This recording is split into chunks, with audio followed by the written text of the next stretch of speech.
On my next upcoming segment of Soul Light Solutions, I have the opportunity to interview a lovely lady who is an astrologer. And she is also a member of the Best American Psychics and has been so for greater than 10 years now. And as astrology has always been an interest of mine and something that I understand guides us, I was very pleased to introduce to you Kathy Biehl. Good morning, Kathy. Thank Hi, you for Lorraine. coming. I'm How are you happy. today? I'm great. Happy to be here. Good. Thank you, Kathy. Well, Kathy, I introduced you as an astrologer, and I have really only a small amount of understanding of astrology. And like I know my sun sign. So help me understand what it is that you do and exactly what is astrology. Astrology is an extraordinarily ancient science that looks at positions in the heavens and how they correlate with what is going on down on Earth. And I use it as a tool. I use it as a highly symbolic tool. There are people who will tell you that there are energies being beamed down from the planets onto us that do this and that. Maybe so. I don't know.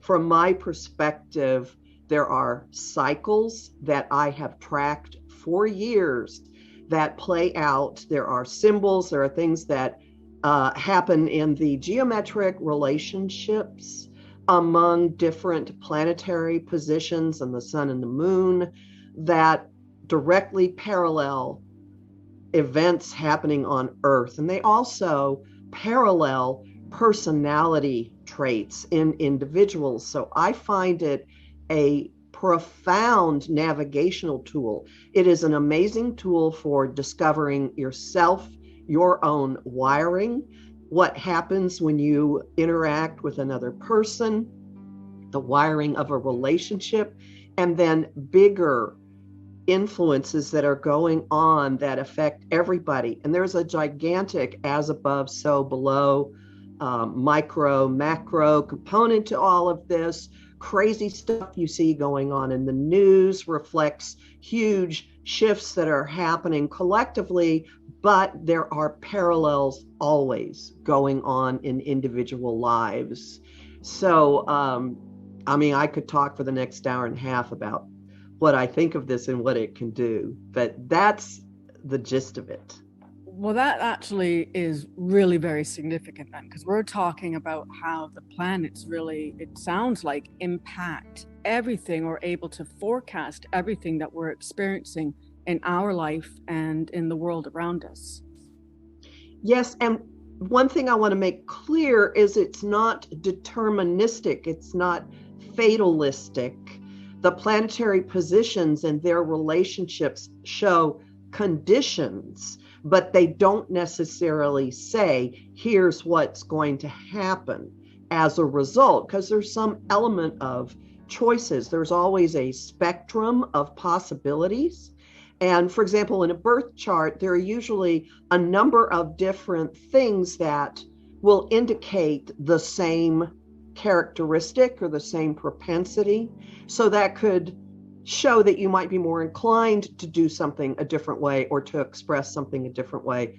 But there's a play. There can be people born on exactly the same day at exactly the same time who choose to play the energies out differently. It doesn't mean that you're carbon copies of each other. So for the same reason, if a client comes to me and wants to understand what is happening right now and how that plays out, I can tell them the conditions. I can see how what is going on now ties to something that happened earlier and show what the storyline is and what's likely to happen, but it's not fatalistic. There can be free will choices or individual choices that affect how the actual playing out occurs. Does that make sense? It does. And I was going to ask you, is this where free will plays in? And then you said that. So it sounds like nothing is entirely fixed, and that we're able to take the circumstances or the elements that we have and work with them? Is that kind of Right. become aware of them, and therefore once aware, we're able to change if we choose to? Or to make different choices about how we're going to do something. It might help to look at current time astrology as a weather forecast.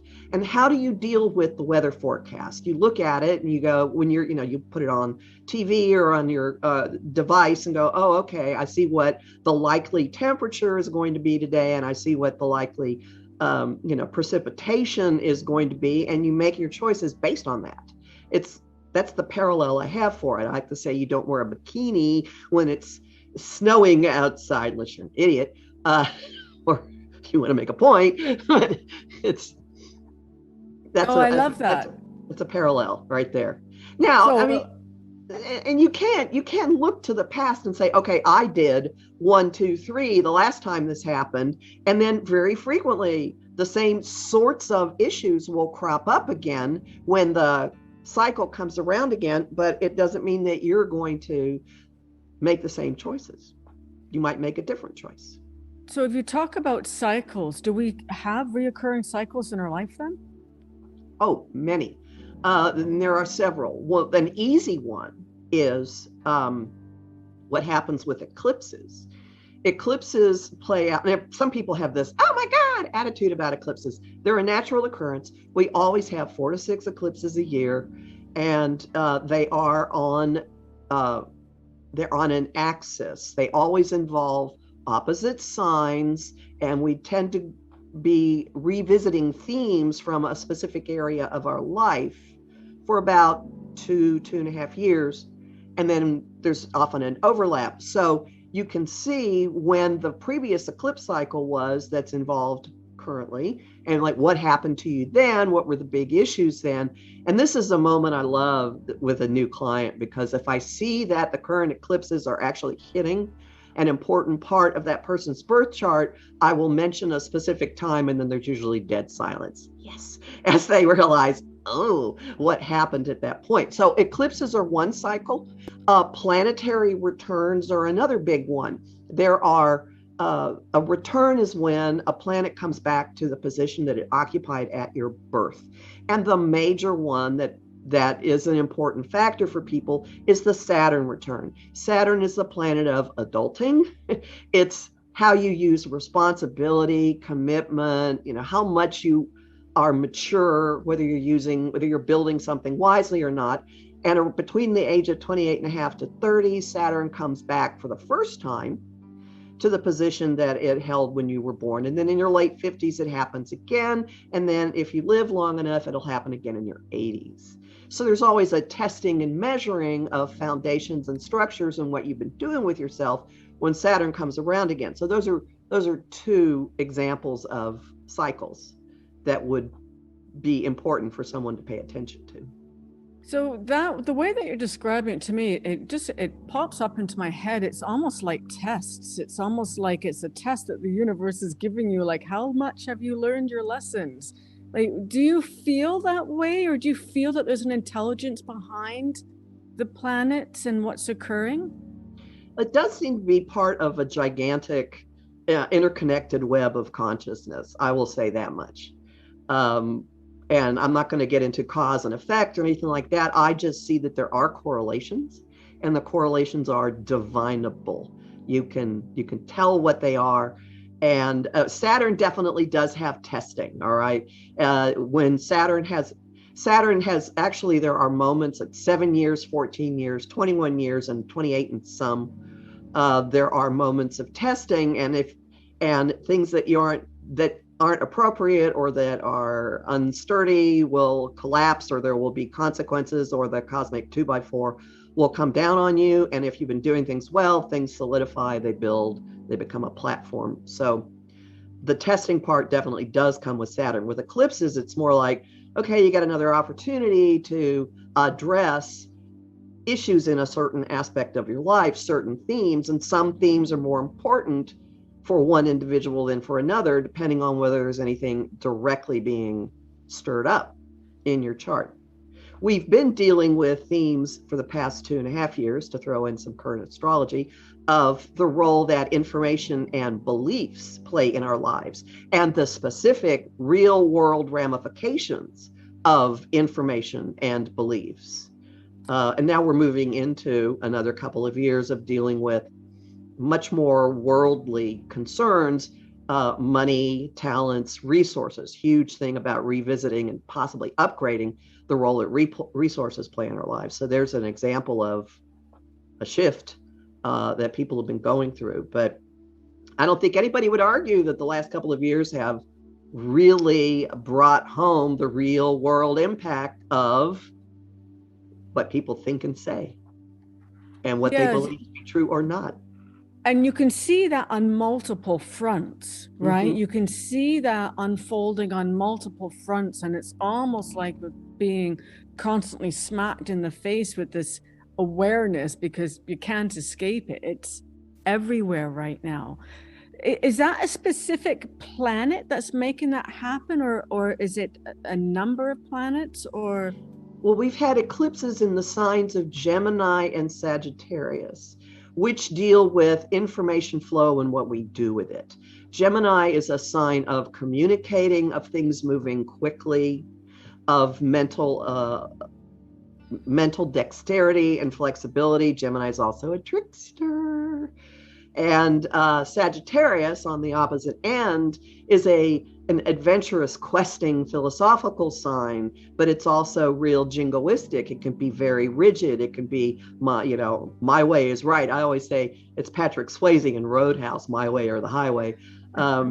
And during the eclipses, which have been going on for 2.5 years in these signs, there was a strong mid-period where they were in a clash with the planet that I call the cosmic fog machine, Neptune, the planet of transcendence, the most limitless influence in the sky, which can be the highest level of spirituality and the basest level of insanity, lies, deceit, substance abuse. So this clash just puffed up gaslighting and what in the world is true and no one knows anything. And that's been dying back for a while. And you might notice that in the news fairly recently, there's been an uptick of revelations of things that were actually going on during this time. And it's not merely U.S. political news, although that certainly plays it out.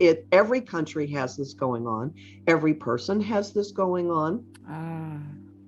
I see. Yes, I understand what you're saying. It's happening in all political areas and to a deeper effect in personal lives. Yes, absolutely. So recently, the eclipse that wound up this family of eclipses on the information and belief axis in Gemini and Sagittarius, it ended with a solar eclipse, which shoots things forward at the beginning of December. And I have been observing new perspectives being installed permanently in all kinds of people. And it's like they got a new pair of glasses. They got their vision corrected, and they're not merely viewing themselves differently, but it's bringing revisionist history to what happened recently and in the past. And I'm seeing all kinds of people changing the way they view reality, and specifically what their role in it all is, and all kinds of boundaries being redrawn and people making different choices. And there are a number of other influences that are converging with this that are leading to a vast redrawing of alliances, allegiances. This whole year has been big for shaking the foundations of all kinds of community links, of friendships, of social groups, of specific one-on-one relationships. And right now we're in a phase of, it's like someone turned a switch and, okay, nope, this is the new me. Here's what we're doing. And I mean, relationships I never thought would have a challenge are now being completely upended. Okay. And that's what, as you're saying, you're talking about that as within, so without. And so it really is affecting. It's, people may think that what they're seeing is just occurring outwardly, like in the news or political arenas, Yeah. but it's happening on individual levels too, then. Absolutely. Absolutely. The personal is political, the political is personal. It's just both ways. So it really helps to look at stuff going on outside of you as a metaphor on some level for things that are happening in your own life. And so when you say it like that, that really helps me get the perspective of sort of being able to shift your own awareness Mm-hmm. and start to view your own personal life. And that actually can be very profound then, to Yes. look at the elements in your own life and how it may be changing. Yes, absolutely. And so you talked about what's been occurring really in the last year or two. What do you feel, what do you see happening in this upcoming month in terms of the energy forecast? December is the month when many storylines come together and hit a major plot point. One of them involves these eclipses that have been going on for 2.5 years. So this is a month of really assimilating and acting on a completely upgraded perspective on reality. That's one. Another one involves a how to put this? I've been calling it a stress testing aspect that's been going on all year. It was really hot in mid-February. It was really hot in mid-June. And it converges again on, oh goody, Christmas Eve.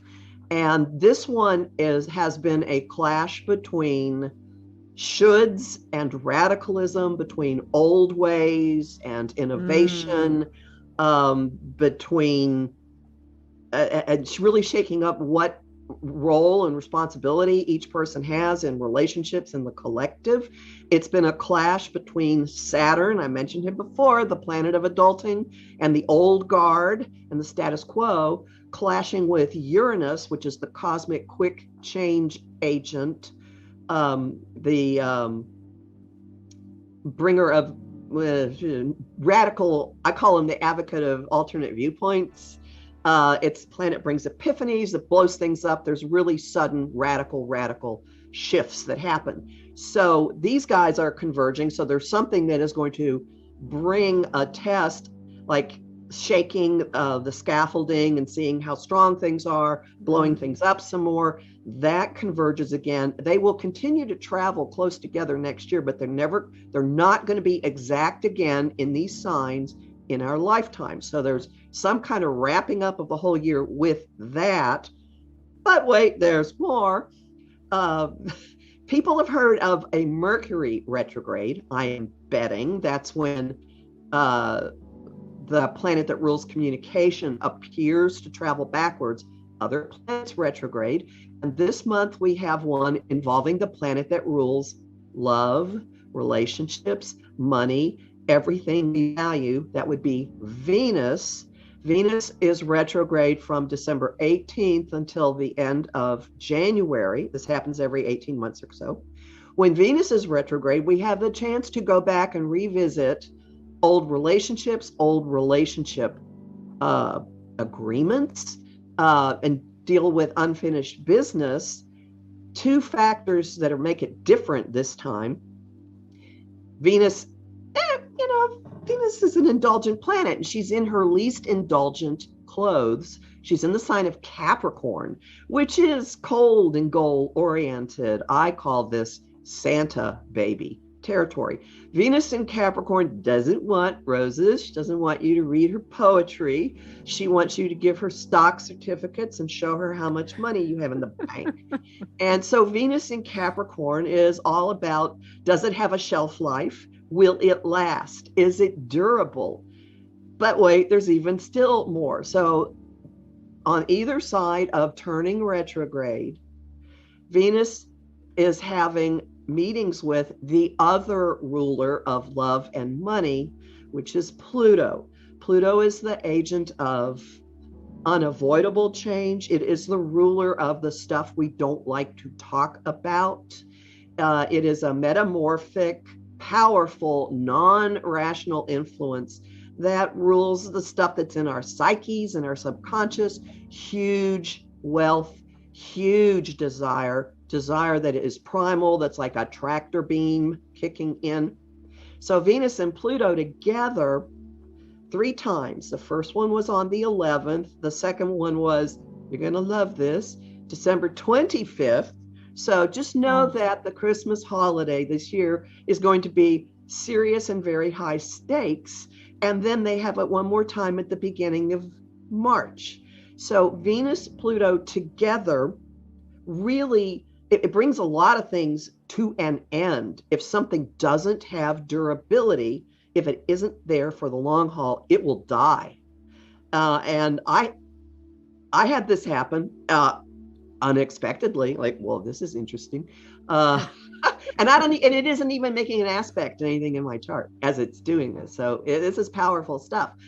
So it can really streamline things. It can lock in, I must have this.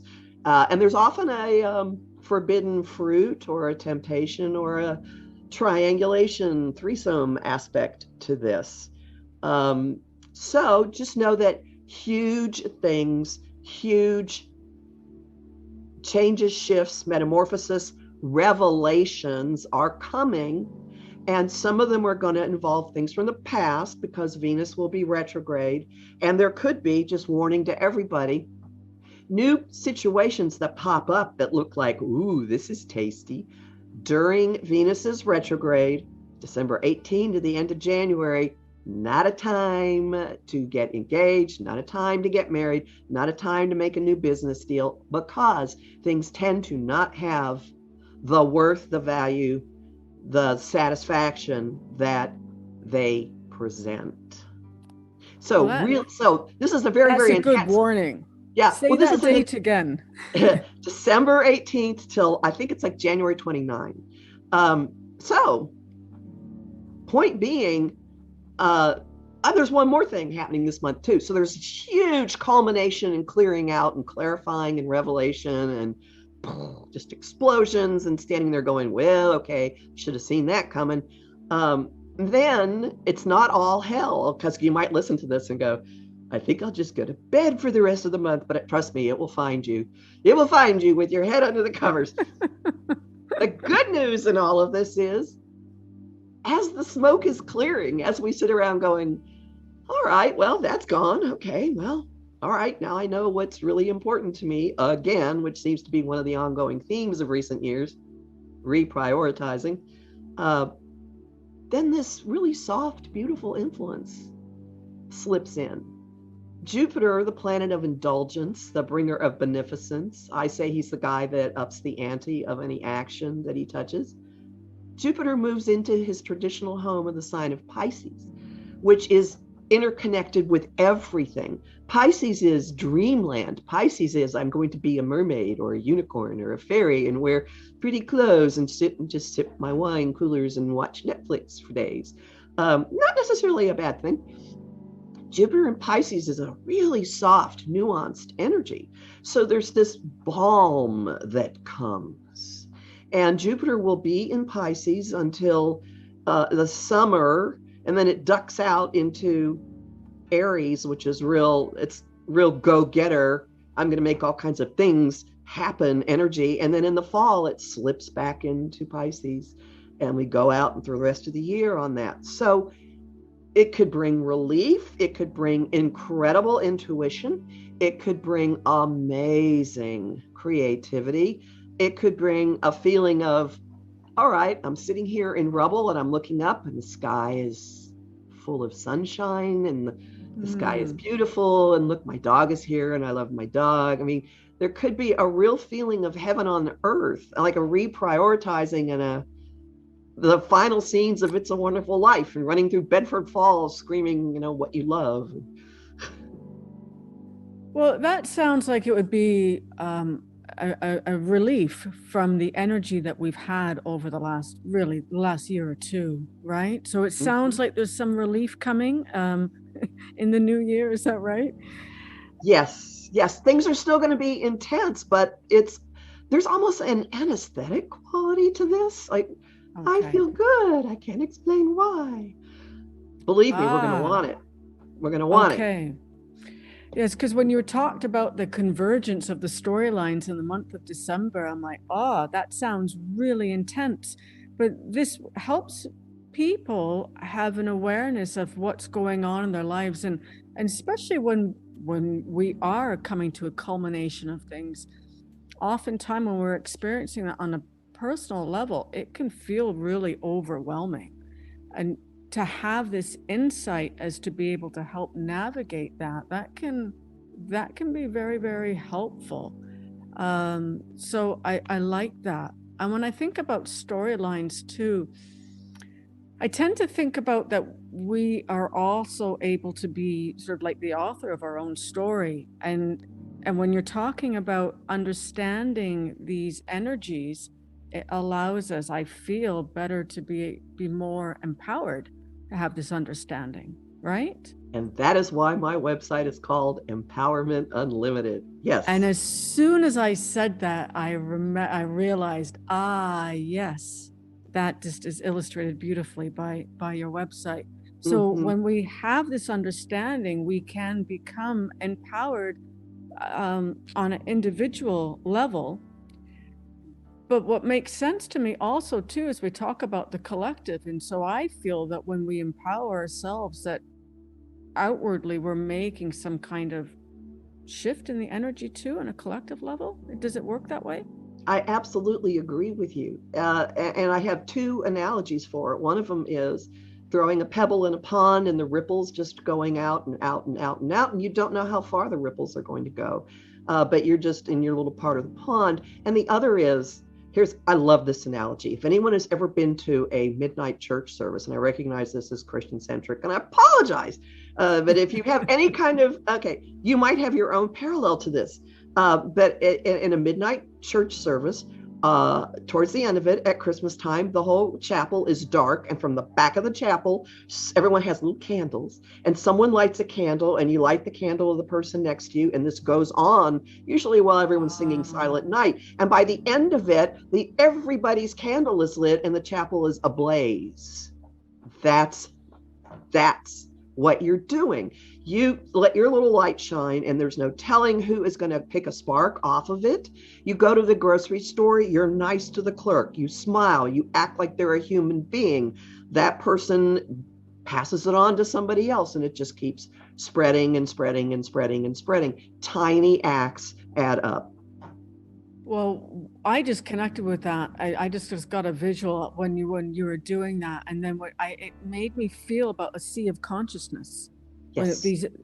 And I just connect that when you talked about the ripple and then the candles lighting, and so this helps us really, I feel, to have a greater awareness too, that we're not just individuals, that we're not just this island unto ourselves. It's that we do in fact impact everything around us. And if you feel overwhelmed by what's going on in the world and think, oh my God, I can't do anything about this. Well, what you can do about it is tidy up your tiny corner of it.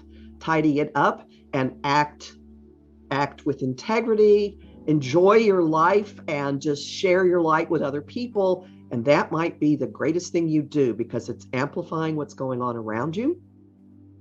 And that spreads and spreads and spreads and spreads. And that's actually what an individual can do. You don't necessarily have to sign up for a campaign or start walking door to door or fight on a particular issue. That is the path for some people. But for most of us, simply living a decent, loving life is the highest act of service that you can have. That's the most important thing I have said. Listen to that, everybody. Say that again, because I feel that that's so beautiful. We often think that in order to make change, we have to do something really profound.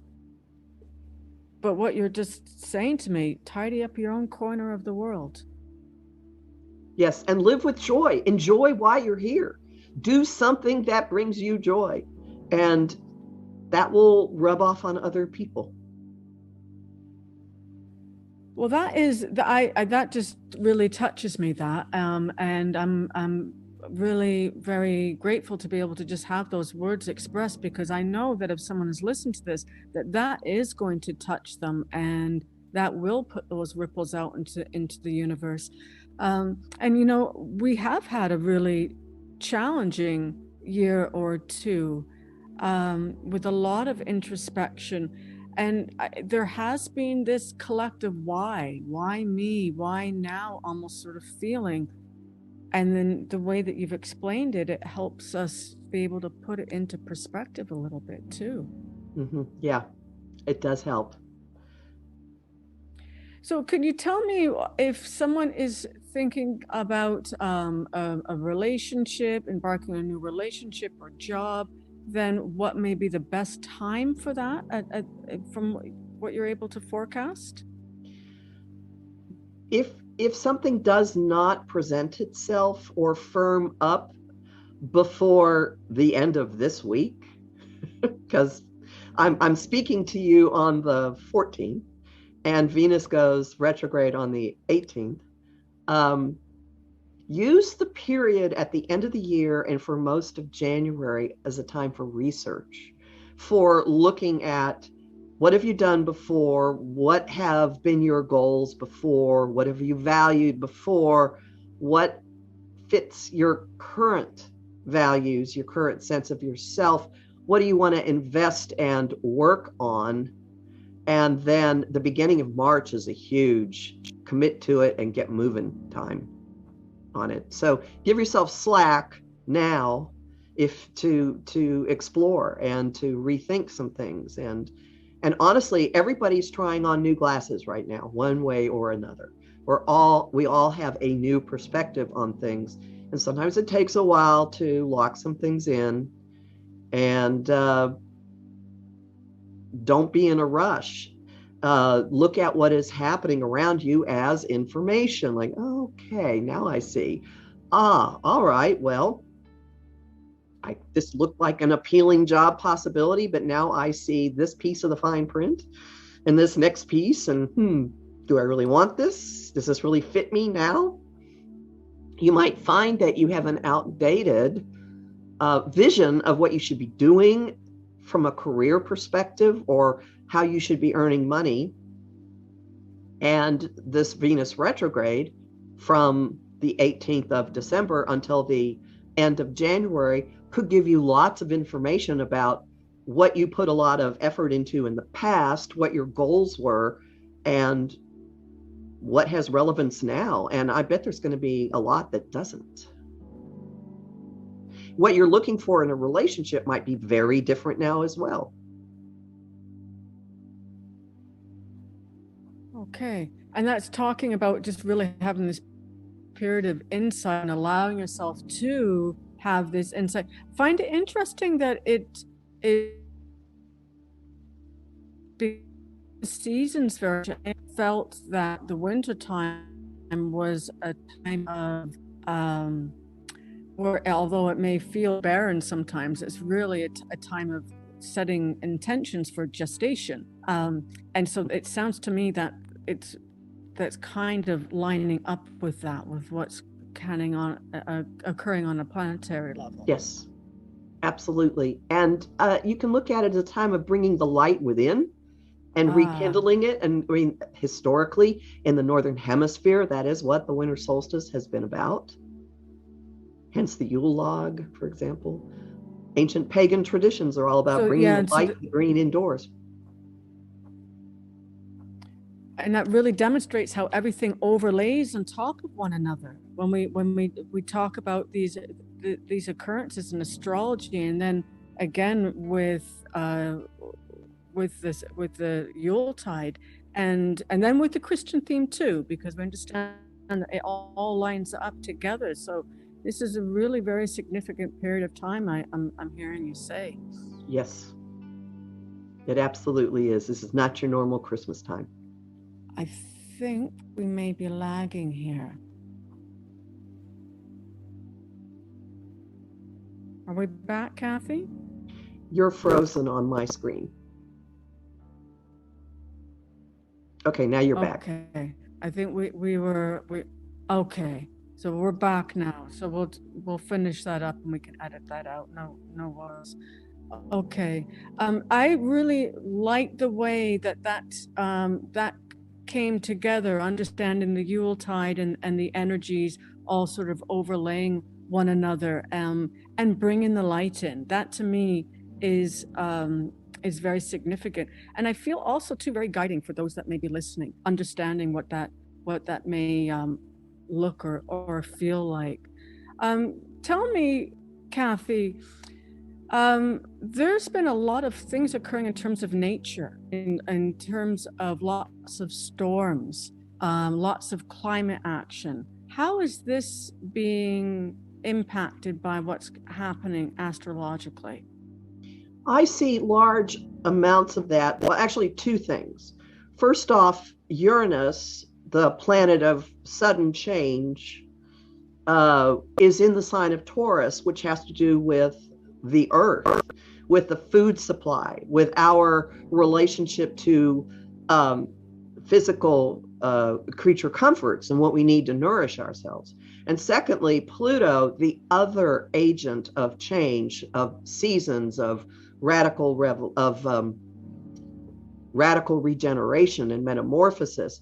Pluto has since 2008 been in the sign of Capricorn, which also deals with the earth and with mountains. And Pluto in Capricorn can be like an earthquake or tectonic plate shifting influence, or creating a canyon or a chasm.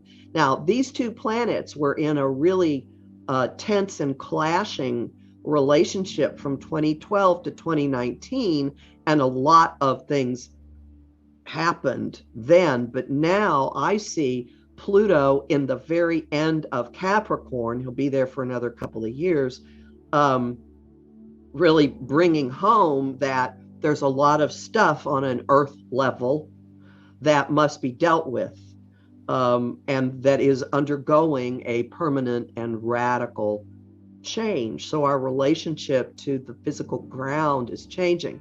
One more thing about Uranus being in Taurus, it's a shorter cycle than Pluto. Pluto is around 250 years.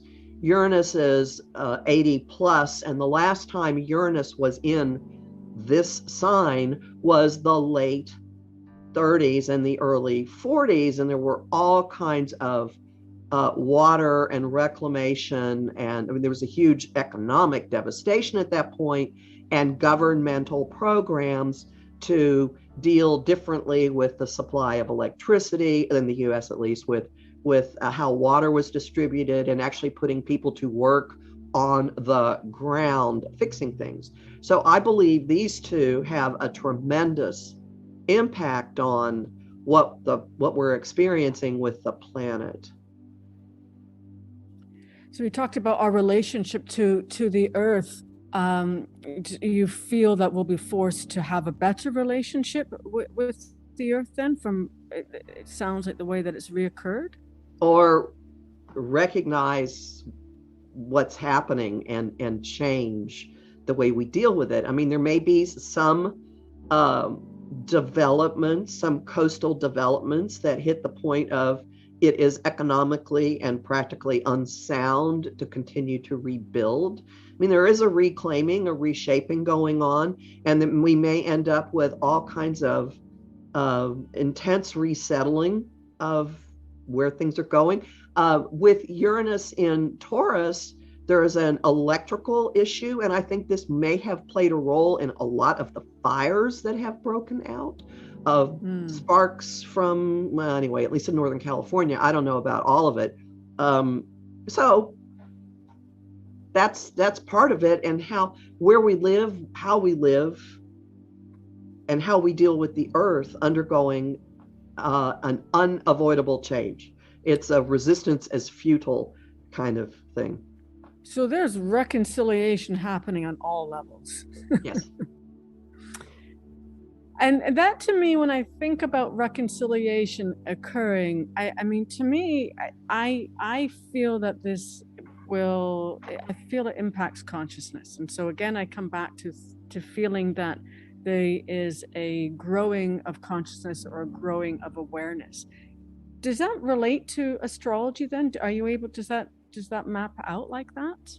Oh yes. Oh yes, because there have been a lot of influences in the past couple of years that have brought home the need to simplify, the fact that so many of us have been housebound, to pay attention to your own physical surroundings, to your own well-being, to your own psychic, mental, emotional, physical well-being. And I think a lot of people have stripped away um,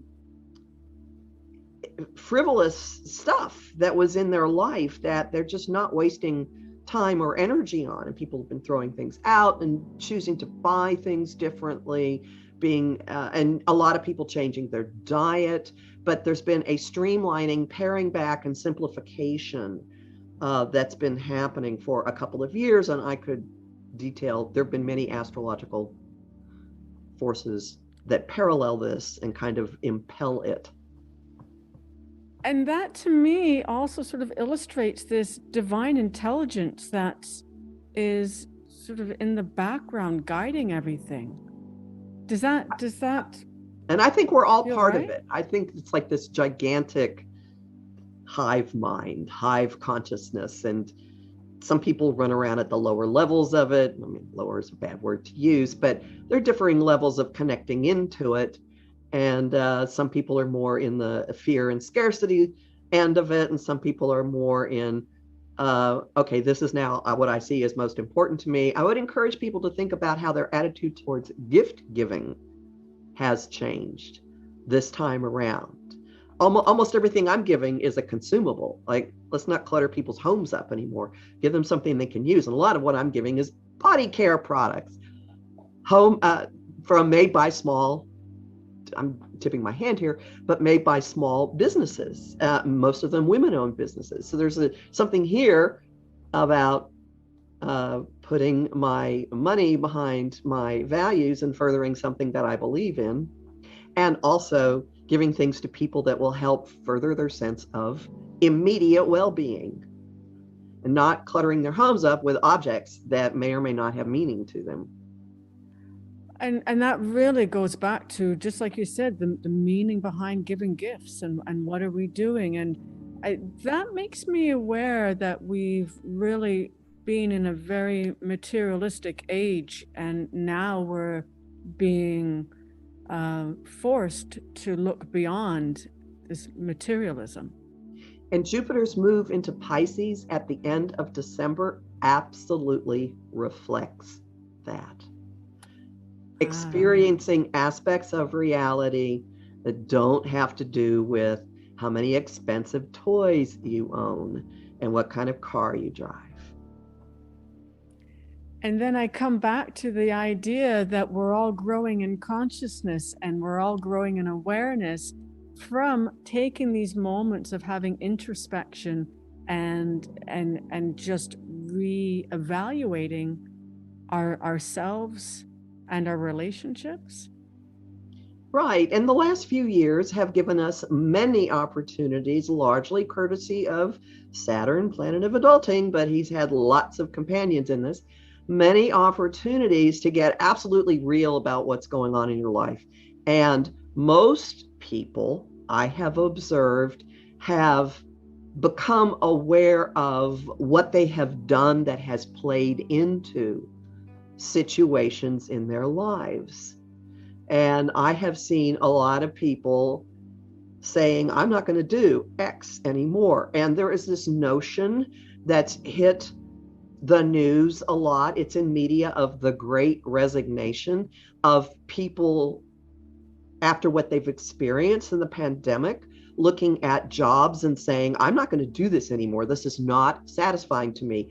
I am seeing the great resignation happening in all aspects of life. people looking at certain relationship dynamics and going, that's a way of the past. I am not doing that anymore. And it isn't necessarily romantic one-on-one relationships. Family interactions are moving into a different way, but just in general, saying goodbye. I am opting out of all kinds of past thoughts, behaviors, beliefs, and putting on, as I have said, a new perspective, a new framework. The new philosophical and mental framework is immediately having ramifications about what happens in the concrete, tangible world. Going back to what I said about the eclipses. So all this stuff is interrelated.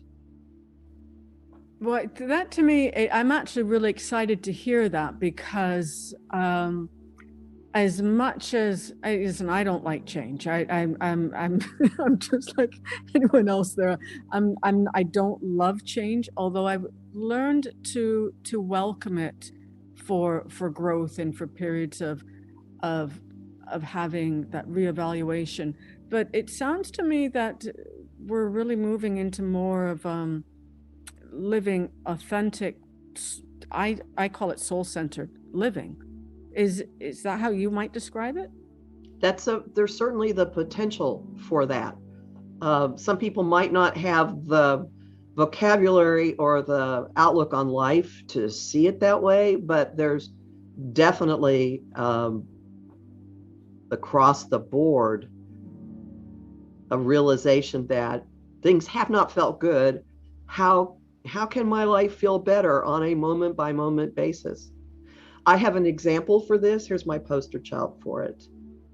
A relative of mine who has spent more than 90 years living for other people, always, even as a teenager, widowed a couple of years ago, has suddenly, it took a while to get used to it, controls her schedule, controls her eating habits, does what she damn well pleases. And I swear to God, there has been a personality change that I did not think was possible.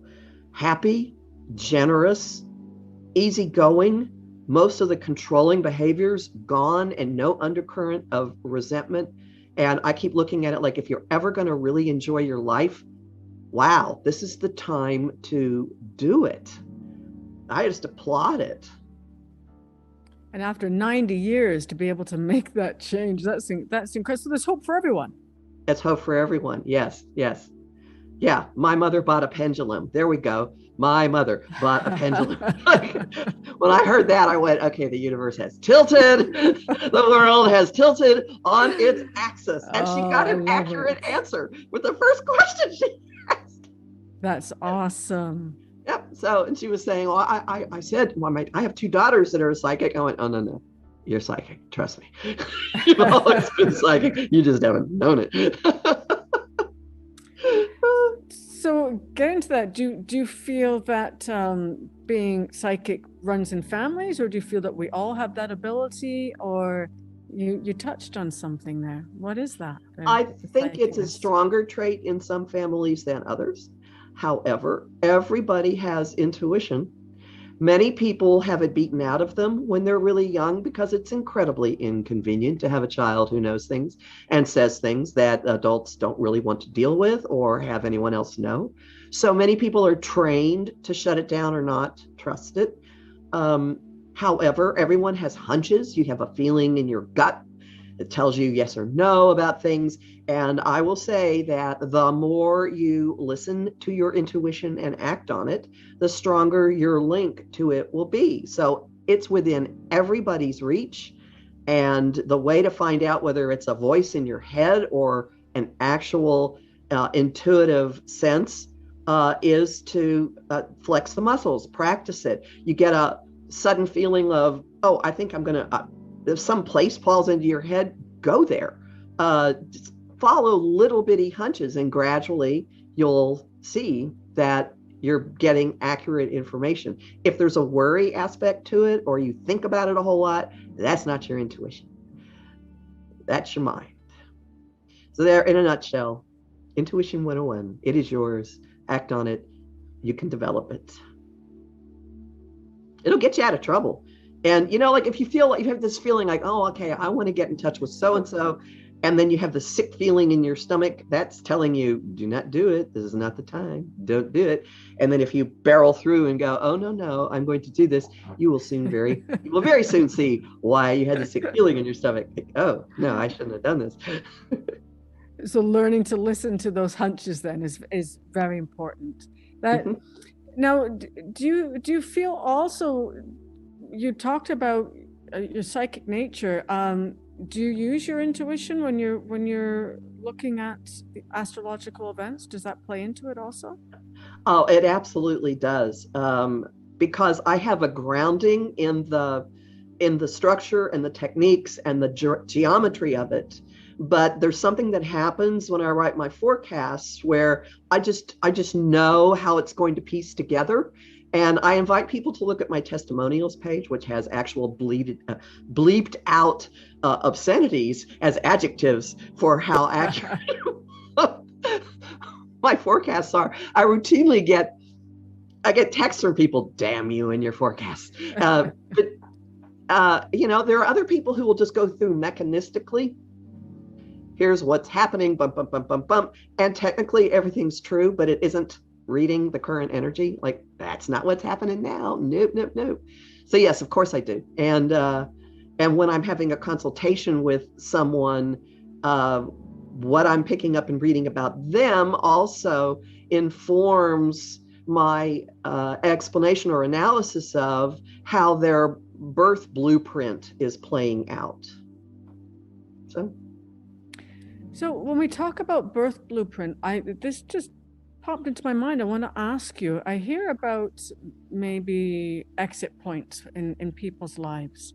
What does that mean to you? Do we have a set, we talked about free will, but do we have a set exit point? Are we able to see that in a forecast? I have heard of astrologers seeing their death and clearing their schedules. Now, there are so many different influences that could indicate a radical change that I never predict death. I've seen there's once when I saw, ooh, okay, someone's going for a client, and I thought it was one relative, and instead it was her partner, but I said neither, because a lot of the intense death influences can also mean an absolute metamorphosis and regeneration of a situation. So that said, there are moments in your chart when you could see there's a probability of an accident of some sort, or an illness of some sort, or a stress of some sort. And depending on what else is going on in your life, you may or may not choose to flee out at that point. Now, I don't know. I mean, I know people who say, oh, you have 3 exit points and the final one is non-negotiable. I don't know. I don't have that kind of information. And again, I tend to not. If someone asks me about whether someone is going to die, the only time I have ever looked at that was for a caretaker who was falling apart under what had been happening with her for how long. An elderly relative had been ill, and she just needed someone to say, there is an end coming to my ordeal. But otherwise, that's not for a human to predict or say or put a thought in somebody's mind. That's not our role. Yeah, I like. So I'm all over the place in that answer. There you go. No, I like the way that you said that's not for a human mind to determine. And I also heard you talk about the transformation, or how the opportunities may be to just have that transformation. And sometimes that is what illness is about. Sometimes it really is to allow for some transformation or some greater healing. So thank you for putting that into perspective. I know that sometimes people have heard that this could be done, and I feel strongly that we're not able to, nor should we also. So thank you for just talking about that. That was interesting. You have a wealth of information Kathy. I mean, this was just mind blowing listening to everything that you've talked about in terms of the energy forecast for this month and for coming up over next year. I'm looking for a bit of relief. I'm not going to I'm not going to pretend I'm looking forward to this relief or this anesthesia that you talked about also. I really want to thank you for the opportunity of being able to talk with you. This was really very enlightening to me, and you clearly know your stuff, and that was very interesting to listen to. If someone wanted to reach out and talk with you, Kathy, connect with you, make an appointment, where can they find you? My website is empowermentunlimited.net, like safety net. My Facebook page is also Empowerment Unlimited. I have a group on Facebook called the Astro Insight Lounge, where I post a lot of current events that illustrate the current astrology. There's a highly political streak to it, I will warn people, but it's not all that. There's a lot of pop culture. And my YouTube channel is Professional Aquarian. So those are the various places where you can find me, find my forecasts. I have a podcast every week. I have a written and spoken forecast for every month and every new moon and every full moon.